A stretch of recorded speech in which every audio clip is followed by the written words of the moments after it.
Students, मैं BBT government college Chimanpura से doctor Uma Sharma MCom final ABST के paper OP6 post and management auditing के अंतर्गत हमारा जो टॉपिक चल रहा है पोस्ट ऑडिटिंग रिपोर्ट, इसके अंतर्गत आज हम पढ़ रहे हैं मर्यादित लागत अंकेक्षण प्रतिवेदन। लागत अंकेक्षक मर्यादित प्रतिवेदन तब ही देता है जबकि उसको कोई सूचना या स्पष्टीकरण नहीं प्राप्त हुआ हो। जब हम इसके अधिकार पढ़ते हैं तो हमें कि जो भी सूचना या स्पष्टीकरण चाहेगा देनी होगी, तो यदि सूचना स्पष्टीकरण प्राप्त नहीं हुआ हो तो वो ऐसा करता है। दूसरा पॉइंट है रिकॉर्ड लागत लेखांकन अभिलेख नियमावली के अनुसार नहीं रखा गया हो, मतलब उसको रिकॉर्ड तो दिया गया है लेकिन वो नियमावली के अनुसार नहीं रखा गया है। तीसरा, रिकॉर्ड कानून द्वारा अपेक्षित तरीके से सूचनाएं नहीं दे पाता हो, मतलब रिकॉर्ड सूचनाएं तो दे रहा है लेकिन कानून जैसे अपेक्षित करता है वैसे तरीके से नहीं दे रहा। चौथा, उत्पादन लागत आदि की सही एवं उचित छवि न प्रदर्शित हो रही हो। लागत अंकेक्षक को सूचनाएं आदि देने के लिए कंपनी को लिखना चाहिए। जब वह एक मर्यादित रिपोर्ट दे रहा हो तो उसे इस मद के अंतर्गत मर्यादा की विभिन्न बातों तथा कारणों का उल्लेख करना चाहिए। परिवेश अंकेक्षण प्रतिवेदन के मुख्य प्रमाण पत्र में इन मर्यादाओं को देते हुए जहां शक्ति उत्पादन संबंधी अभिलेख कंपनी द्वारा नहीं रखे जा रहे हैं वहां मर्यादित रिपोर्ट हो सकती है। एक मर्यादित प्रतिवेदन देने से पूर्व अंकेक्षक को सावधानी पूर्वक उचित विधि विधान से विभिन्न पहलुओं पर विचार करना चाहिए। मर्यादित प्रतिवेदन केवल तभी दिया जा सकता है जब कुछ मुद्दे सम्मिलित रहें। यद्यपि विषय सामग्री खातों द्वारा प्रस्तुत सर्वांगीण विचार को प्रभावित न करे। प्रतिवेदन में मर्यादा आवश्यक हो जाती है जब कंपनी अधिनियम में दिया जाने वाला विशिष्ट प्रकटन न किया जाए। उदाहरण के लिए, यदि खातों में संचालकीय पारिश्रमिक नहीं दिखाया जाता तो अंकेक्षक को अपने प्रतिवेदन में यह बताना होगा कि यह सूचना प्रबंध द्वारा उपलब्ध नहीं कराई गई। मर्यादा को इन शब्दों के द्वारा प्रारंभ किया जाना चाहिए, इन्वर्टेड कॉमाज में सब्जेक्ट टू अथवा एक्सेप्ट दैट। मर्यादा से अंकेक्षक को किसी मुद्दे पर असंतुष्टि का बोध होता है जिससे संस्था की सही व उचित वित्तीय स्थिति अथवा उत्पादन लागत दुष्प्रभावित हो जाती है। टिप्पणी नोट सूचना के एक ऐसे मुद्दे का बोध कराती है जिसे वार्षिक रिपोर्ट में या अंकेक्षक रिपोर्ट में कंपनी की वित्तीय स्थिति की सही एवं उचित छवि प्रस्तुत करने के उद्देश्य से दिखाना अनिवार्य होता है। वित्तीय अंकेक्षक के दृष्टिकोण से टिप्पणी नोट दायित्व पूंजीगत संचय के उपचार, ग्रेच्युटी अथवा अन्य प्रसंविदात्मक दायित्वों के प्रावधान की बात कर सकती है।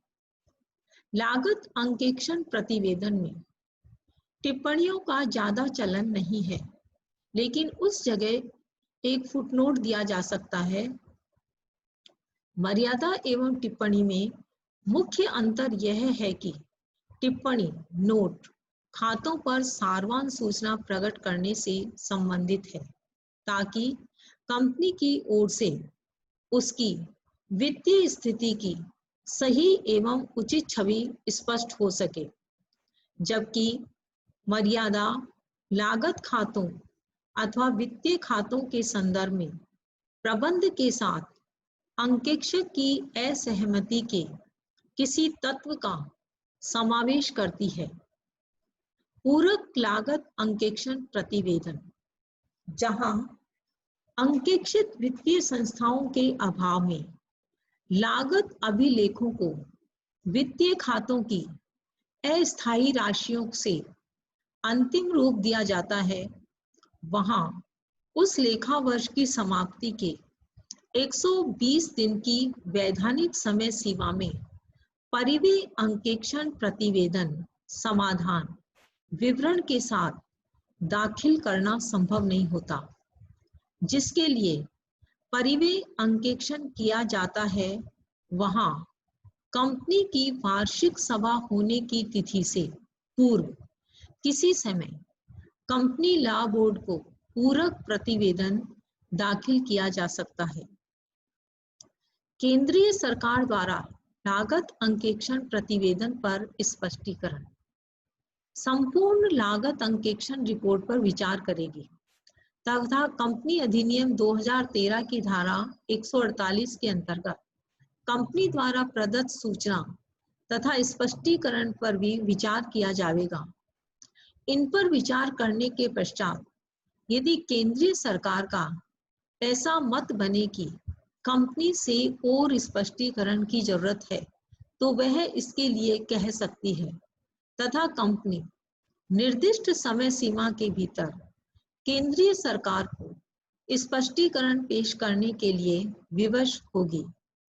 कंपनी द्वारा दिए गए स्पष्टीकरण तथा सूचनाओं के साथ लागत अंकेक्षण की रिपोर्ट पर विचार करते समय सामान्यतः अग्रलिखित पहलुओं को केंद्रीय सरकार देखेगी।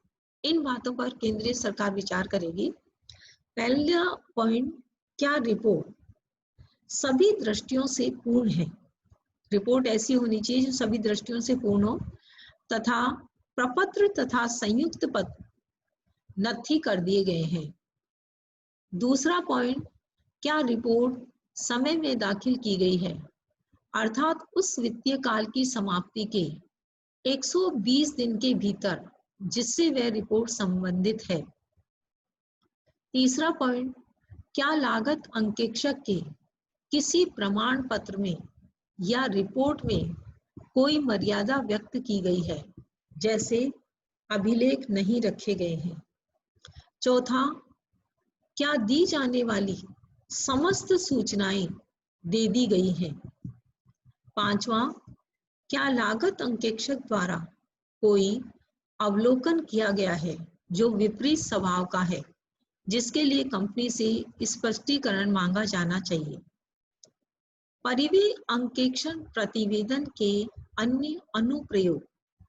परिव्यय अंकेक्षण प्रतिवेदन के निपटान हेतु कंपनी अधिनियम 2013 की धारा 148 के अंतर्गत केंद्रीय सरकार द्वारा वैधानिक तौर पर उसकी समीक्षा के अतिरिक्त लागत अंकेक्षण जब 1965 में प्रारंभ किया गया था, तब इसका मुख्य उद्देश्य लागत अंकेक्षण के अंतर्गत आने वाले उत्पाद का कार्य क्षमता अंकेक्षण करना मात्र था। लागत अंकेक्षण प्रतिवेदन में कार्य क्षमता के निम्न महत्वपूर्ण विषयों पर टिप्पणी करनी थी। पहला, क्षमता उपयोग तथा सुधार के सुझाव।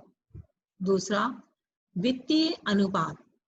तीसरा, विगत वर्षों के उपभोग मानदंडों के साथ साधन सामग्री की तथा उपाय देयताओं की मात्राओं की तुलना।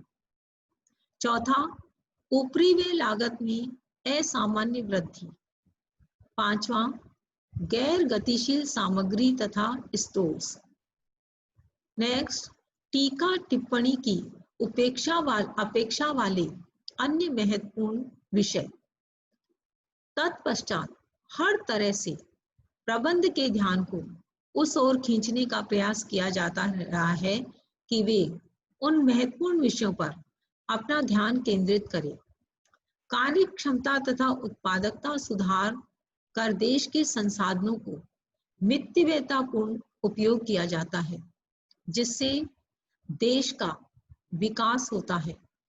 इस विधान के पीछे यही सामाजिक उद्देश्य बलवती रहा था, मतलब सामाजिक उद्देश्य भी को ध्यान रखा था।